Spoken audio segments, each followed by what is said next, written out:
નમસ્તે વિદ્યાર્થી મિત્રો, આજે નવું ચેપ્ટર ઘન અવસ્થા એની શરૂઆત કરશું.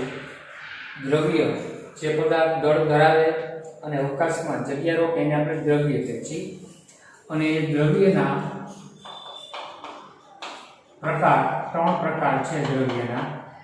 એક ઘન સ્વરૂપે હોય, ભૌતિક અવસ્થાને આધારે, પ્રવાહી સ્વરૂપે હોય, અને ત્રીજું વાયુમય સ્વરૂપે જોવા મળે. એટલે દ્રવ્ય ઘન અથવા પ્રવાહી અથવા વાયુ હોય, જેમાંના પ્રવાહી અને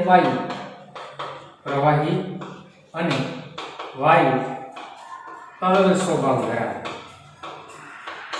તરલ અથવા તો દ્રવ પણ કહેવામાં આવે. તરલ અથવા શું કહેવાય છે? દ્રવ સ્વભાવ ધરાવે છે પ્રવાહી અને વાયુ. એનું કારણ શું છે? તો કે એનું કારણ શું? તો કે એમાં ઘટક કણો એટલે દ્રવ્ય જેનું બનેલું હોય, અણુ, પરમાણુ કે આયન, જેને આપણે ઘટક કણો કહેશું. એ ઘટક કણો પ્રવાહી અને વાયુમય અવસ્થામાં મુક્ત રીતે હલનચલન એટલે કે કરી શકે છે, એટલે કે ફરી શકે છે, જેના કારણે એ દ્રવ ગુણધર્મ અથવા તો તરલ સ્વભાવ ધરાવે. એનાથી વિપરીત ઘન અવસ્થા છે, એમાં ઘટક કણો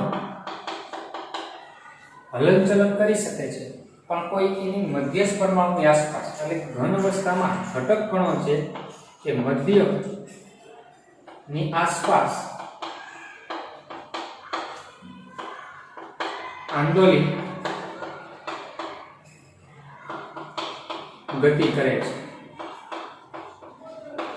જેના કારણે તે દ્રઢ હોય. કેવા હોય છે? તો કે દ્રઢ સ્વભાવ ધરાવે છે. હલનચલન કરી શકતા નથી, એટલે દ્રવ ગુણધર્મ દર્શાવતા નથી. એટલે પ્રવાહી અને વાયુથી ઘન પદાર્થ છે એ તરલ સ્વભાવમાં અલગ પડે. પ્રવાહી વાયુ તરલ હોય, જ્યારે ઘન પદાર્થ દ્રઢ સ્વભાવ ધરાવે છે. આપણે પ્રવાહી અને વાયુની અવસ્થાનો અભ્યાસ ધોરણ 11 માં કરી રહ્યા છીએ. ઘન પદાર્થો છે એનો અભ્યાસ આપણે આ ચેપ્ટરની અંદર કરવાનો છે. હવે આ અલગ પડવાનું કારણ શું છે? તો કે એમાં રહેલા બંધન બળો છે, જેને આપણે આકર્ષણ બળ કહેવાય. એ આકર્ષણ બળને કારણે પ્રવાહી વાયુ અને ઘન પદાર્થો એકબીજાથી આપણે જુદા પડશે એવી વાત કરવામાં આવેલી છે. કે એમાં જોવા મળતા બંધન બળોને કારણે પ્રવાહી વાયુ અને ઘન પદાર્થો તરલ ગુણધર્મોમાં તો કે અલગ જોવા મળે છે. અને ઘન પદાર્થ ના બંધારણ અને ગુણધર્મને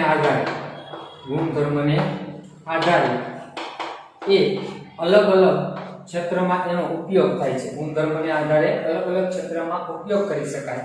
અને બંધારણ અને ગુણધર્મને ધ્યાનમાં લઈ ઘણા એવા ઘન પદાર્થો પણ બનાવી શકાય છે કે જેનો ઘણા બધી ક્ષેત્રમાં ઉપયોગ કરી શકાય. જેમ કે આપણે કાર્બનની વાત કરીએ તો કાર્બનમાં ગ્રેફાઇટ છે એ નરમ હોય, ગ્રેફાઇટ મૃદુ સ્વભાવ ધરાવે. અને કાર્બનનું જ બીજું અપરૂપ હીરો છે, તો હીરો છે એ સખત હોય છે. કેવો હોય છે? સખત. પણ કાર્બનમાંથી જ બનાવેલ નેનો કાર્બન, જે કાર્બનમાંથી જ બનાવવામાં આવે છે, તો એ નેનો કાર્બન છે એના ગુણધર્મ તો કે કેને મળતા આવે છે? તો કે એના ગુણધર્મમાં વાહકતા પણ ખૂબ વધારે હોય. ગ્રેફાઇટ હોય તો વિદ્યુતનું શું વાહક? હીરો અવાહક. પણ નેનો કાર્બન છે એની વાહકતા કોપર જેવી હોય, કેના જેવી? કોપર જેવી. બરાબર.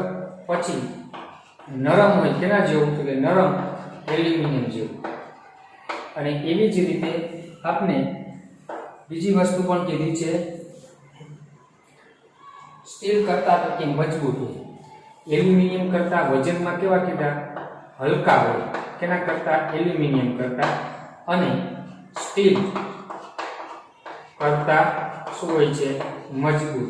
એટલે ત્રણેય ગુણધર્મ એક સાથે જોવા મળે. એટલે ઘન પદાર્થને છે અલગ રીતે બનાવવામાં આવે તો એમાં એક સાથે એકથી વધારે ગુણધર્મનો સુમેળ જોવા મળે.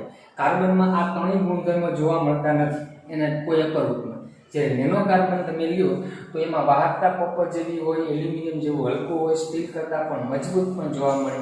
આમ એના બંધારણ અને ગુણધર્મોમાં ફેરફાર કરવામાં આવે તો એક સાથે એકથી વધારે ગુણધર્મો એક સાથે સુમેળ કરી અને એને ઉપયોગમાં લઈ શકાય છે. અને ઘન પદાર્થો ઘણા બધા ક્ષેત્રમાં, વિવિધ ક્ષેત્રમાં તો આપણે એનો શું છે ઉપયોગ કરીએ છીએ. જેમ કે ઘન પદાર્થનું મહત્વ તમને એમાં આપેલું છે પહેલા પેરેગ્રાફમાં કે ભવિષ્યમાં વિજ્ઞાન અને સમાજના ભાવિ વિકાસના વિસ્તૃત ભૂમિકા ભજવી શકે છે ઘન પદાર્થ, અને ભવિષ્યમાં અગત્યનો ભાગ ભજવી શકે તેવા કેટલાક અન્ય પદાર્થોમાં ઉચ્ચ તાપમાન અતિવાહક કે અમુક પદાર્થોની વાહકતા કોઈ ચોક્કસ તાપમાનના ગાળામાં હોય પણ ઊંચા તાપમાને પણ અતિસુવાહક તરીકે વર્તી શકે એવા પદાર્થો પણ ઘન પદાર્થમાંથી મેળવવામાં આવે છે. ચુંબકીય પદાર્થો પણ ઘન પદાર્થમાંથી મેળવવામાં આવે.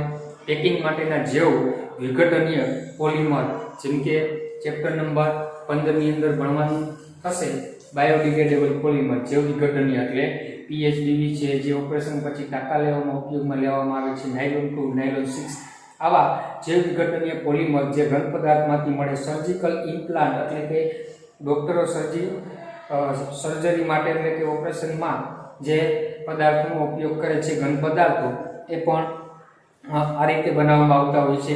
એ જ રીતે બીજા જૈવિક સુસંગત ઘન પદાર્થો, જૈવિક ઘન પદાર્થોની પણ વાત કરવામાં આવેલી છે. તો આવા ઘણા બધા ઘન પદાર્થો છે એનો ઉપયોગ આપણે ડાયરેક્ટ ઇનડાયરેક્ટલી ઉપયોગમાં તો લઈએ છીએ. તો આ ચેપ્ટરમાં આપણે ઘન પદાર્થનું બંધારણ, ઘન પદાર્થના કેટલા પ્રકારો હોય, અલગ અલગ પ્રકારના અલગ અલગ લાક્ષણિકતાને આધારે એ જોવાનું છે.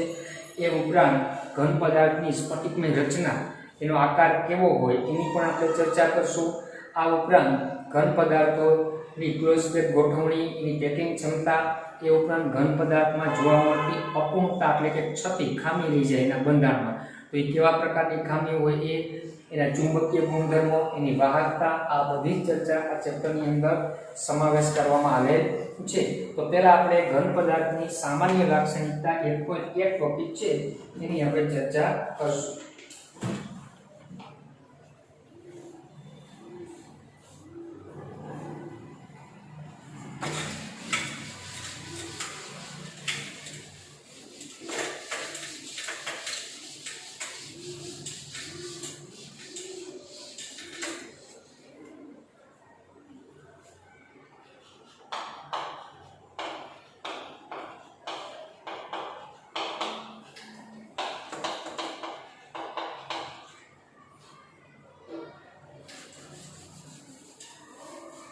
સામાન્ય લાક્ષણિકતા.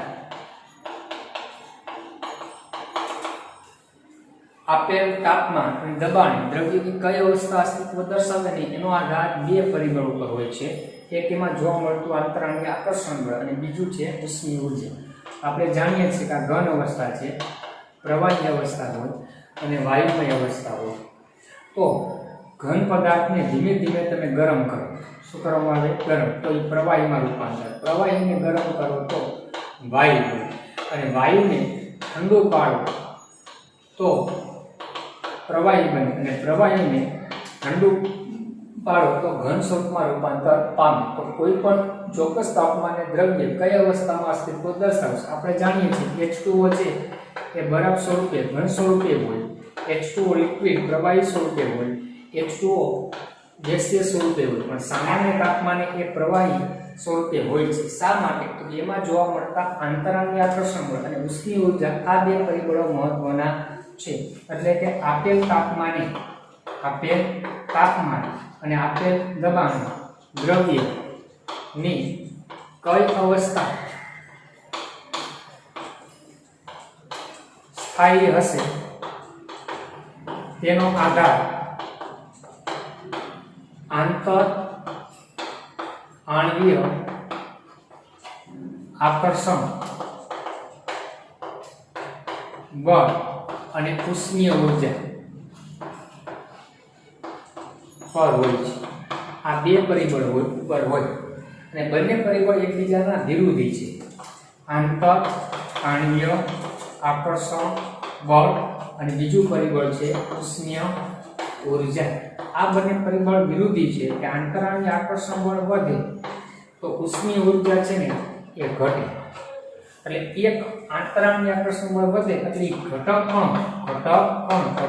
એટલે દ્રવ્ય જેનું બનેલું હોય અણુ પરમાણુ કે આયન એને આપણે ઘટક કણ કહીશું. ઘટક કણો છે એને નજીક લાવે આંતરાણની આકર્ષણ બળ વધે. અને ઉષ્મીય ઊર્જા છે એ ઘટવાને બદલે જો ઉષ્મીય ઊર્જા વધે ને તો ઘટક કણો દૂર જાય. શું થાય? ઘટક કણો દૂર. અને જેમ ઘટક કણો વધુ નજીક હશે ને એમ દ્રવ્યની અવસ્થા કઈ હશે? ઘન. એટલે આંતરાણની આકર્ષણ બળ દ્રવ્યને ઘન સ્વરૂપમાં લઈ જવા પ્રયત્ન કરે. ઉષ્મીય ઊર્જા છે ઘનમાંથી પ્રવાહી કે વાયુ. પણ જે સમયે કોઈ આપેલ તાપમાને અને દબાણે ઉષ્મીય ઊર્જા અને આંતરાણ્ય આકર્ષણ બળ સંતુલિત અવસ્થામાં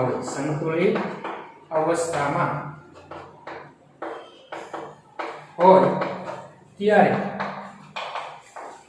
દ્રવ્યની અવસ્થા નક્કી થાય.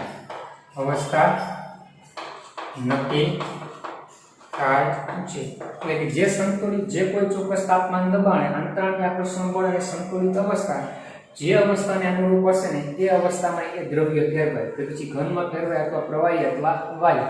અને ઘન અવસ્થામાં જ્યારે દ્રવ્ય ફેરવાશે ત્યારે એમાં આંતરાણ્ય આકર્ષણ બળ પ્રબળ હોય અને ઉષ્મીય ઊર્જા છે ને ઓછી હોય. કેવી હશે? ઉષ્મી. કારણ કે ઉષ્મીય ઊર્જા વધુ હોય તો ઘટક પણ દૂર હોય તો ઘન અવસ્થા શક્ય બની શકે નહીં. એટલે ઘન અવસ્થામાં જો તમને પૂછે આંતરાણ્ય આકર્ષણ બળ નો ક્રમ પૂછે ને હંમેશા યાદ રાખવાનું ઘનમાં વધુ, પ્રવાહીમાં ઓછું અને વાયુમાં સૌથી ઓછું હોય. આ ધ્યાન રાખવાનું. પછી ઉષ્મીય ઊર્જા એનો ક્રમ પૂછાય તો ઘન કરતા પ્રવાહી અને પ્રવાહી કરતા કેમાં વાયુમાં વધારે છે. અને આંતરાણ્ય આકર્ષણ બળ વધે તો એના અણુ વચ્ચેનું અંતર જેને આંતરાણ્ય શું કહેવાય? અંતર. એ અંતર પણ ઘન કરતા કેમાં વધારે હશે? પ્રવાહીમાં. અને પ્રવાહી કરતા કેમાં હશે? વાયુ. અને જેટલા ઘટક કણો વધુ નજીક હશે એટલો એનો સ્વભાવ દ્રઢ હશે. એટલે કે એ મુક્ત સ્થાનની આસપાસ ગતિ કરી શકશે નહીં. તો આપણે ઘન પદાર્થની લાક્ષણિકતાઓની અંદર કીધું છે કે પહેલી લાક્ષણિકતા ઘન પદાર્થ છે એ નિશ્ચિત શું હોય? કદ, આકાર અને દળ ધરાવે છે. તેનું કદ નિશ્ચિત હોય ઘન પદાર્થનું, પછી એનો આકાર નિશ્ચિત હોય અને દળ પણ નિશ્ચિત જોવા મળે. જ્યારે પ્રવાહી કે વાયુની અંદર જુઓ તો પ્રવાહીમાં કદ નિશ્ચિત હોય, આકાર નિશ્ચિત ન હોય, દળ પાછું નિશ્ચિત હોય. બરાબર? વાયુમાં એટલે કદ કે આકાર કે એમાંથી એક પણ નિશ્ચિત ન હોય, માત્ર શું હોય? દળ નિશ્ચિત હોય. બીજું ઘન પદાર્થમાં આંતરાણ્ય અંતર સૌથી ઓછું જોવા મળે, ઓછું હોય અથવા ટૂંકા હોય. જ્યારે આંતરાણ્ય આકર્ષણ બળની વાત કરીએ તો એ વધુ હોય છે. ઘન પદાર્થમાં કેવું હોય? કે સૌથી વધારે જોવા મળે.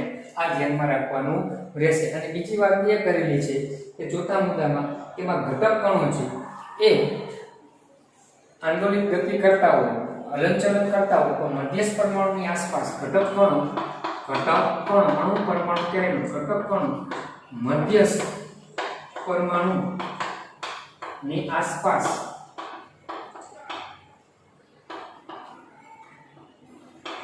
ગતિ કરે છે, મુક્ત રીતે ગતિ કરતા નથી. તેથી તે દ્રઢ સ્વભાવ ધરાવે. અને પાંચમી લાક્ષણિકતા તે અસંકોચનીય હોય.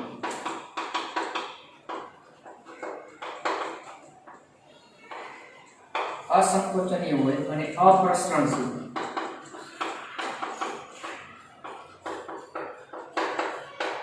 કે ઘન પદાર્થ હોય એનું સંકોચન કરી શકાતું નથી. કારણ કે ઘટક કણો શક્ય તેટલા નજીક ગોઠવાઈ ગયા છે, એથી વધારે નજીક ગોઠવાય નહીં અને આપમેળે પ્રસરણ પામી શકે નહીં.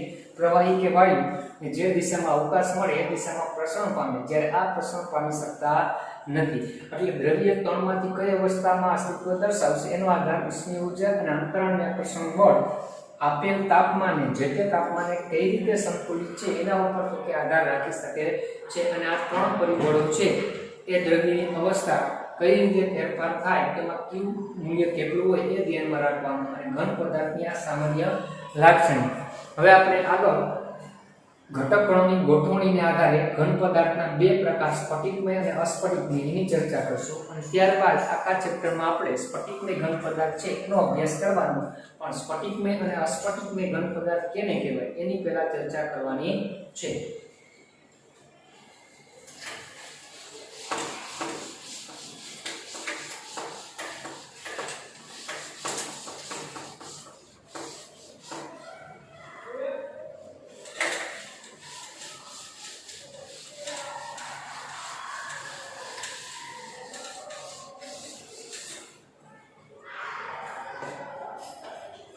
એક પોઈન્ટ બે સ્ફટિકમય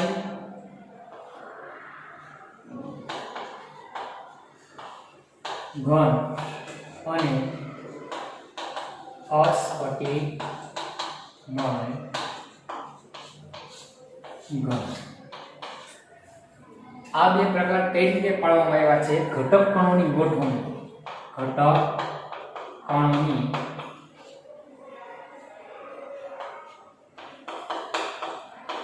ગોઠવણી ને આધારે પ્રકાર છે સ્ફટિકમય અને અસ્ફટિકમય ઘન પદાર્થો. કે ઘટક કણો અવકાશમાં ઘન પદાર્થના ઘટક કણો ગોઠવાય તો ત્રિપરિમાણીય ગોઠવણી હોય, એટલે કે બધી જ દિશામાં ગોઠવણી તો કે ઘન પદાર્થમાં ઘટક કણોની જોવા મળે અને એમાં જો ઘટક કણો ત્રિપરિમાણમાં નિયમિત લાંબા ગાળા સુધી એક સરખી જ ગોઠવણી દર્શાવતા હોય તો એને આપણે સ્ફટિકમય ઘન કહેશું. અને ગોઠવણી નિયમિત હોય પણ ટૂંકા ગાળા સુધી, અમુક ગાળા સુધી જ ચોક્કસ ગોઠવણી દર્શાવતા હોય તો એને અસ્ફટિકમય ઘન પદાર્થ કહેવામાં આવે. તો સ્ફટિકમય ઘન પદાર્થ એટલે શું? સ્ફટિકમય ઘન એટલે જે ઘન પદાર્થમાં ઘટક કણો ત્રિપરિમાણમાં લાંબા ગાળા અથવા લાંબી રેન્જ, લાંબા ગાળા સુધી નિયમિત ગોઠવણી જોવા મળે તો તેને આપણે સ્ફટિકમય ઘન તરીકે ઓળખશું. તે નિયમિત ત્રિપરિમાણીય ગોઠવણી આવશે. ટેક્સ્ટબુકમાં તમે જોશો તો ક્વાર્ટ્ઝની આકૃતિ આપેલી છે, પહેલી આકૃતિ જે આપેલી છે તેમાં ઘન પદાર્થોની લાંબા ગાળા સુધી એક સરખી ગોઠવણી છે. જો હેક્સાગોનલ એટલે કે ષટ્કોણીય સ્તરીય રચના છે તો દરેક દિશામાં ષટ્કોણીય સ્તરીય રચના એક સરખી જ તમને જોવા મળે છે. એટલે તમે સ્ફટિકમય ઘન પદાર્થમાં કોઈ એક ભાગનો અભ્યાસ કરી લ્યો એના બંધારણનો તો એ ભાગમાં જેવી ગોઠવણી હોય ને એવી જ ગોઠવણી એ ત્રિપરિમાણમાં દરેક જગ્યાએ ગોઠવણી જોવા મળે. એ ખાસ ધ્યાનમાં રાખવું. જ્યારે અસ્ફટિકમય ઘન હોય, અસ્ફટિકમય ઘન, તો અસ્ફટિકમય ઘનમાં જે ઘન પદાર્થમાં ઘટક કણોની ગોઠવણી ત્રિપરિમાણમાં ટૂંકા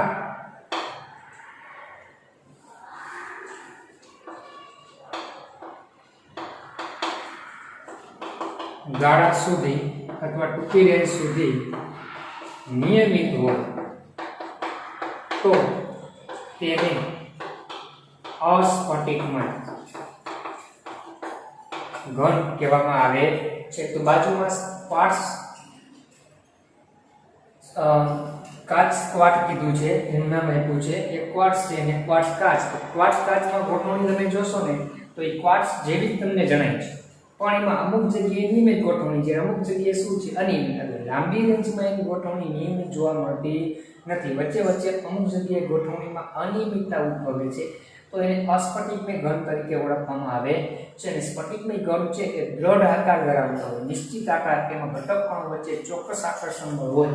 તેમાં ઉદાહરણ તરીકે આપણે લઈએ તો NaCl છે, ધાતુ છે, કોપર, ઝીંક છે, બરાબર, એ બધા ગ્રેફાઇટ છે, એ બધા સ્ફટિકમય ઘન આવે. જે અસ્ફટિકમય ઘનની અંદર આના ઉદાહરણની અંદર સામાન્ય રીતે આપણે કાચ આવે, પોલિમર પદાર્થ આવે, પ્લાસ્ટિક આવે, આ બધામાં ઘટક કણોની ગોઠવણી નિયમિત હોય છે, પણ ટૂંકા ગાળા સુધી તો કે ઘટક કણોની ગોઠવણી નિયમિત જોવા મળે છે. લાંબી રેન્જમાં ઘટક કણોની ગોઠવણી નિયમિત આપણે જોવા મળતી નથી. તો ટેક્સ્ટબુકમાં જોવો તો તમને 1.2 ટોપિકમાં જોશો તો ઘટક ઘન પદાર્થો તેમાં ઘટક કણોની ગોઠવણમાં હાજર ક્રમના સ્વભાવને આધારે સ્ફટિકમય અથવા અસ્ફટિકમયમાં એટલે ઘટક કણોની ગોઠવણીને આધારે બે પ્રકાર આપણે પાડ્યા, સ્ફટિકમય અસ્ફટિકમય. સ્ફટિકમય ઘન પદાર્થ સામાન્ય રીતે મોટી સંખ્યામાં નાના સ્ફટિકો એટલે એક ભાગમાં જે ગોઠવણી ચોક્કસ નિયમિત હોય છે એને એક સ્ફટિક કીધો છે, સ્ફટિક લેટાઈસ કહેવાય. એવા નાના સ્ફટિકો કે જેમાં દરેક લાક્ષણિક ભૌમિતિક આકાર હોય છે કે એક ભાગ તમે આકૃતિ જોશો આ ક્વાર્ટ્ઝની, તો એમાં એક આ નાનો ભાગ છે એક સ્ફટિક છે, એમાં જે લાક્ષણિક ગોઠવણી છે એવી જ ગોઠવણી ત્રિપરિમાણમાં બધી બાજુ તો કે આપણને જોવા મળે છે. એટલે કે નાના સ્ફટિકોમાં જેમાંના દરેક લાક્ષણિક ભૌમિતિક આકાર ધરાવે છે તેનો બનેલો હોય, અને સ્ફટિકમાં ઘન ઘટક કણો એટલે કે અણુ પરમાણુ કે આયનની ગોઠવણી ખૂબ જ ક્રમબદ્ધ એટલે કે નિયમિત હોય છે, અને ત્રિપરિમાણમાં એ પુનરાવર્તિત પામતી જોવા મળે એટલે કે બધી બાજુ ત્રિપરિમાણમાં એવી જ રચના રિપીટ થતી જોવા મળે છે. અને જો આપેલો સ્ફટિકનો એક ભાગમાં રહેલી ભાતનો આપણે અભ્યાસ કરી લઈએ તો સ્ફટિકના અન્ય ભાગના કણોના સ્થાનની ચોક્કસ આગાહી કરી શકીએ અને કઈ રીતે ગોઠવાયેલા હશે, પછી આપણાથી ગમે તેટલા દૂર હોય તો પણ એની ચોક્કસ ગોઠવણી આપણે કહી શકીએ. આમ સ્ફટિકને તેને ક્રમનો લાંબો વિસ્તાર હોય છે, જેનો અર્થ એમ થાય કે ઘટક કણોની ગોઠવણી એક નિયમિત ભાત જોવા મળે છે, અને જે સમગ્ર સ્ફટિકમાં આવર્તન એટલે કે નિયમિત રીતે પુનરાવર્તન પામે છે. તો સોડિયમ ક્લોરાઇડ છે, ક્વાર્ટ્ઝ છે, આ બધા સ્ફટિકમય ઘન પદાર્થના ઉદાહરણો છે. હવે એનાથી વિપરીત કાચ, રબર કે કોઈ પ્લાસ્ટિક પદાર્થો હોય કે જે પ્રવાહીને જ્યારે ઠંડા પાડો ત્યારે ઘન સ્વરૂપમાં ફેરવાય છે. કાચ, પ્લાસ્ટિક, રબર આ બધા પેલા પ્રવાહી પણ ઠંડા પાડો એટલે ઘન સ્વરૂપમાં ફેરવાય, અને ઘન સ્વરૂપમાં ફેરવાય ત્યારે તેઓ સ્ફટિક બનાવતા નથી એટલે કે સ્ફટિક એટલે કે ચોક્કસ નિયમિત ગોઠવણી બનાવતા નથી, અને આ પદાર્થો અસ્ફટિકમય ઘન પદાર્થ કહેવાય. અને અસ્ફટિકમય શબ્દ ગ્રીક ભાષાનો શબ્દ એમોર્ફોસ એટલે કે સ્વરૂપ નહીં, આકાર ન હોય, આકાર વગરનું, એને અસ્ફટિકમય કહેવાય. એટલે આવા ઘન પદાર્થોમાં ઘટક કણો, અણુ પરમાણુ કે આયનોની ગોઠવણી ટૂંકા ગાળા સુધી એટલે કે ટૂંકી રેન્જમાં તો કે નિયમિત હોય તો એને અસ્ફટિકમય ઘન પદાર્થ કહેવાય. અને નિયમિત અને આવર્તીય પુનરાવર્તિત ભાગ ટૂંકા ગાળા સુધી જોવા મળે છે, એટલે કે નિયમિત ગોઠવણી હોય, ચોક્કસ ગોઠવણી એ ટૂંકી રેન્જમાં હોય, પછી પાછી અનિયમિત થઈ જાય, વળી પછી નિયમિત થાય. તો એના ઉદાહરણ તરીકે બે આકૃતિ આપણે આપી છે, ક્વાર્ટ્ઝ અને ક્વાર્ટ્ઝ કાચ. તો ક્વાર્ટ્ઝ કાચની આકૃતિ જોશો તો ક્વાર્ટ્ઝ જેવી જ દેખાય છે, પણ છતાં એ ક્વાર્ટ્ઝ કાચમાં લાંબા વિસ્તારનો ક્રમ જોવા મળતો નથી. જેમ ક્વાર્ટ્ઝની અંદર આમ બધી બાજુ નિયમિત ગોઠવણી છે એવી ક્વાર્ટ્ઝ કાચમાં નિયમિત જોવા મળતી નથી. આમ ઘટક કણોની ગોઠવણીને આધારે ઘન અને પ્રવાહી પદાર્થો ઘન પદાર્થો છે એ સ્ફટિકમય અને અસ્ફટિકમયમાં વિભાજન પામેલા છે, જેના કારણે એના કેટલાક લાક્ષણિક ગુણધર્મો છે એ પણ બદલાઈ જાય છે. જેમ કે સ્ફટિકમય ઘન પદાર્થ હોય તો એનું ગલનબિંદુ તમે વિચારો તો ગલનબિંદુ છે એ સ્ફટિકમય ઘનમાં ગલનબિંદુ છે ને એ નિશ્ચિત હોય. સ્ફટિકમય ઘન હોય તો એક ચોક્કસ તાપમાને શેમાં રૂપાંતર પામી જશે? પીગળી જશે, પ્રવાહીમાં રૂપાંતર પામશે. જ્યારે અસ્ફટિકમય ઘન હશે, અસ્ફટિકમય ઘન, તો એ તાપમાનની રેન્જમાં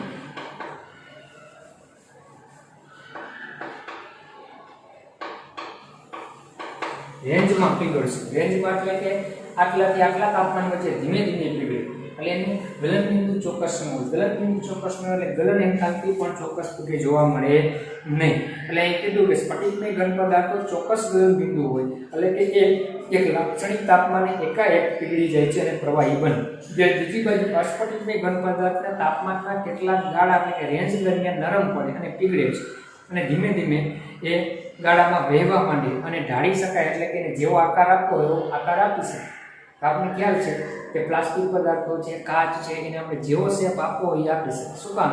તો કે અમુક તાપમાનની રેન્જમાં પીગળે છે, એટલે જે રેન્જમાં પીગળે એ રીતે એ પાત્રમાં ભરી દો કે બીબામાં આપી દો એટલે એનો આકાર શેપ ધારણ કરી શકે છે. અને અસ્ફટિકમય ઘન પદાર્થની બંધારણની લાક્ષણિકતાઓ પ્રવાહી જેવી હોય. એની બંધારણ કેના જેવું હોય? પ્રવાહીને તો કે મળતું આવે છે અને સ્નિગ્ધતા પણ પ્રવાહી જેવી તો કે જોવા મળે છે અને તેઓ ગરમ કરતા તેમાં અમુક તાપમાને સ્ફટિકમય ઘન બની શકે છે. અને આપણે પુરાતન સંસ્કૃતિમાંથી મળતી કેટલીક કાચની વસ્તુઓ જે મળતી આવતી દેખાવી દુધિયા જેવી જણાતી, એનું કારણ એ હતું કે સંપૂર્ણપણે સ્ફટિકીકરણ પામેલી નહોતી, આંશિક સ્ફટિકીકરણ પામે છે, એટલે કે અસ્ફટિકમય ઘન પદાર્થ જેવી વસ્તુ હતી, એટલે એ દુધિયા જેવા રંગની દેખાતી અને એને કારણે અસ્ફટિકમય ઘનને ઘણી વખત આભાસી ઘન પદાર્થ અથવા અતિશય ઠંડા કરેલા પ્રવાહી તરીકે પણ ઓળખવામાં આવે છે. કારણ કે વાસ્તવમાં સાચા ઘન નથી. આભાસી એટલે આપણે લાગે ઘન પણ ઘન જેવા હોય નહીં, એટલે આભાસી ઘન અથવા અતિશય ઠંડા કરેલા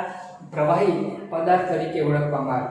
આ ઉપરાંત સ્ફટિકમય ઘન અને અસ્ફટિકમય ઘન છે એને સમદેશિક અને વિષમદેશિકમાં વિભાજન કરવામાં આવેલું છે, કે જેમાં સ્ફટિકમય ઘન છે એને આપણે વિષમદેશિક કહેશું અને અસ્ફટિકમય ઘન જે છે અસ્ફટિકમય ઘન જેને સમદેશિક કહેવાય, સમદેશિક તરીકે ઓળખવામાં આવે. પાર્ટ્સ અને ક્વાર્ટઝ કાચની આકૃતિ ટેક્સ્ટબુકમાં આપી છે. આકૃતિ દોરવાની નથી. આ ચેપ્ટરમાં આવતી બધી જ આકૃતિ દોરવાની આવશે નહીં. કહેતો જાવ એ પ્રમાણે કહું એ જ આકૃતિ દોરવાની, એટલે બે આકૃતિ દોરવાની નથી.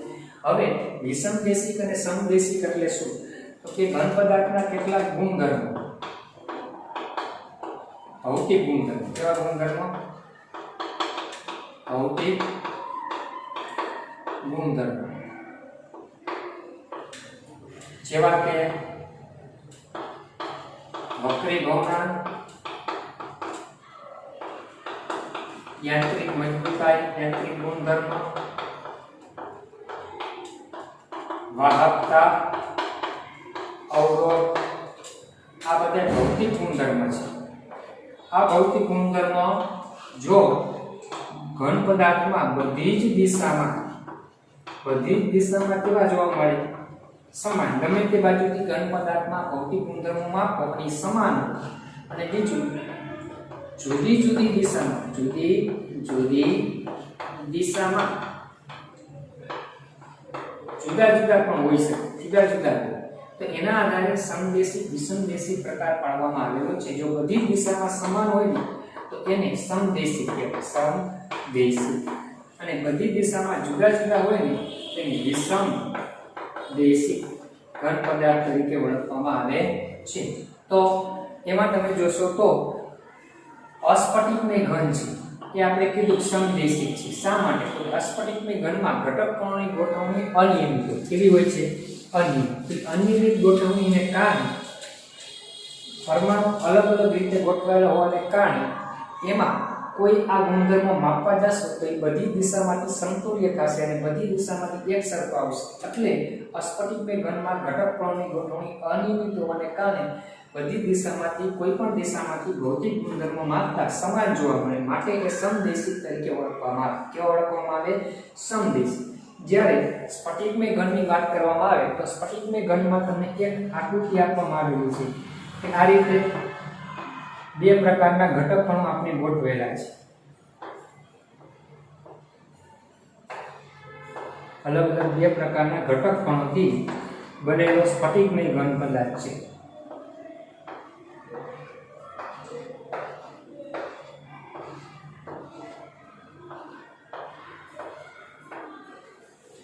બરાબર. હવે આમાં આપણે એવું કહે છે કે તમે કોઈ બે દિશા નક્કી કરવી હોય અને એમાંથી કોઈ ભૌતિક ગુણધર્મ વાહકતા કે માપવામાં આવે તો એમાં ઘટક કણો કઈ રીતે ગોઠવાય છે જોઈ લો. માનો કે હું આ દિશામાંથી માપું, બરાબર. આ દિશામાં આપણે A અને B એવો શબ્દ વાપરી લો, A અને B, બરાબર.